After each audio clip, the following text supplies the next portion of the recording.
Good morning friends. আজকে সকালে উঠতে আমার অনেকটাই দেরি হয়ে গেছে। কি করি বলো তো? সকালে উঠে দেখি ছেলেরা সব শুয়ে আছে, ঠান্ডার দিন, টিফিন তৈরি করে দিতে হবে স্কুলে। চটপট ফ্রিজে গিয়ে দেখি দুটো ব্রেড রাখা আছে। ব্রেড দুটোকে সাইডটাকে কেটে নিলাম, টুকরো টুকরো করে কেটে নিলাম।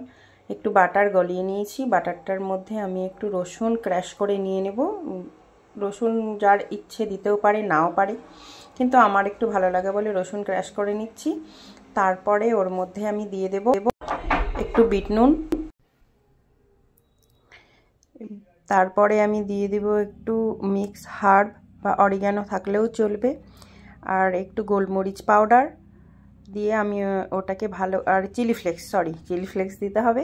ওটাকে ভালো করে মিক্সড করে নিতে হবে। মিক্সড করে নেওয়ার পর ব্রেডগুলোর ওপরে ভালো করে লাগিয়ে দিতে হবে। এটা আমার ছেলে খেতে খুব ভালোবাসে, কিন্তু তোমরা বাড়িতে একবার অবশ্যই ট্রাই করে দেখবে, খুব ক্রিস্পি হয়।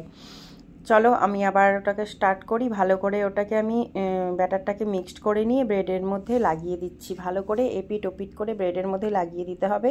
যদি তোমরা ব্রেডটাকে নাও কাটো, গোটা ব্রেডের মধ্যে লাগিয়ে ছোট ছোট টুকরোও করে নিতে পারো। তারপরে আমি এপিট ওপিট করে তাওয়াতে সেঁকে নেব। বাটার দিয়েই সেঁকতে হবে কিন্তু, তাহলে টেস্টটা ভালো থাকবে। আমি বাটার দিয়েই শেখেছি। কেউ যদি বাটার বেশি খেতে না চাও, সাদা তেল দিয়েও করা যেতে পারে, কিন্তু বাটার দিয়ে বেটার হবে। বাটার দিয়ে ভালো করে এপিট ওপিট করে সেঁকে নেব। দেখবে খুব সুন্দর লাগে, ক্রিস্পি খেতে। কেউ বাড়িতে এলে এটা টিফিন হিসেবেও দিতে পারো। মাত্র 10 মিনিটে এটা রেডি হয়ে যায়। দু পিঠ এপার ওপার করে ভালো করে একটু লাল লাল করে সেঁকে নিতে হবে। তারপরে এটাকে একটা প্লেটে বের করে নাও। বের করার পর সস আর ভুজিয়া দিয়ে সার্ভ করে দাও। দারুণ লাগে খেতে। তুমি এর মধ্যে বেশি সসও একটু মিক্সড করে দিতে পারো, কিন্তু আমি মিক্সড করিনি, পাশে রেখে দিয়েছিলাম।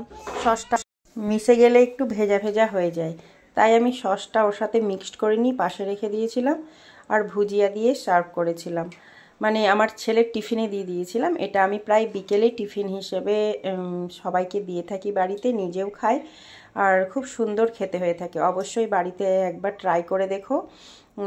চটপট 10 মিনিটে একটা টিফিন, খুব সুন্দর খেতে হয়, মুচমুচে হয়। কেউ বুঝতেই পারবে না প্রথমে এটা ব্রেড দিয়ে তৈরি করা, ভালো করে সাইজটা কাটিং করলে। চলো, আজ আমার টিফিনটা রেডি হয়ে গেল। ছেলেকে দিয়ে দিয়েছিলাম, কিছুটা আমি নিজের জন্যও রেখে নিয়েছিলাম, পরে খাবো। ভালো থেকো, সুস্থ থেকো, টাটা।